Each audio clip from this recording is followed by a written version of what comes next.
বাংলাদেশ ছেড়ে ভারতে হাসিনার বিমান প্রবেশ করতে একাধিক জল্পনা উঠে আসে। তবে কি এবার ভারতে আশ্রয় নেবেন পড়শি দেশের প্রাক্তন প্রধানমন্ত্রী? সংরক্ষণ বিরোধী লড়াই থেকে ক্রমশ অশান্ত হয়ে উঠেছিল বাংলাদেশ। হাসিনা সরকারের নীতি নিয়ে প্রশ্ন তো উঠছিলই, এর সঙ্গে যোগ হয়েছিল বঙ্গবন্ধু কন্যার সাম্প্রতিক করা কিছু বক্তব্য। এতেই যেন ছাইচাপা আগুনে ঘি পড়ে। রবিবার রাত থেকেই ফের অশান্ত হয় বাংলাদেশ। এখনো পর্যন্ত বাংলাদেশের সেনা পুলিশের সঙ্গে সংঘর্ষে মৃত্যু ৩০০ পার।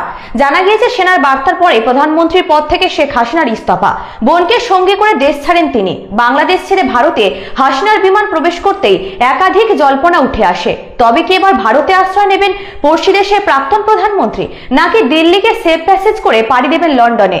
বাংলাদেশ সেনার মালবাহী বিমানে ভারতে এসেছিলেন হাসিনা। বেশ কিছুক্ষণ উত্তরপ্রদেশের আকাশে চক্করও কাটে তার বিমান। এরপরই সূত্রের খবর, গাজিয়াবাদের হিন্ডন এয়ারবেসে হাসিনার বিমানের অবতরণ করেছে তার বিমান।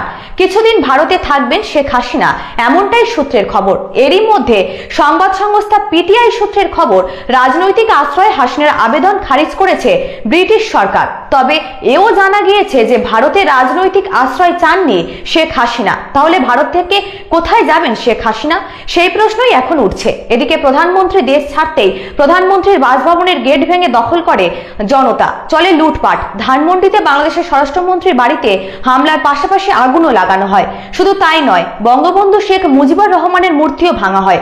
বঙ্গবন্ধু স্মৃতিঘরেও আগুন লাগানো হয়। আপাতত বাংলাদেশের শাসন সেনার হাতেই থাকছে।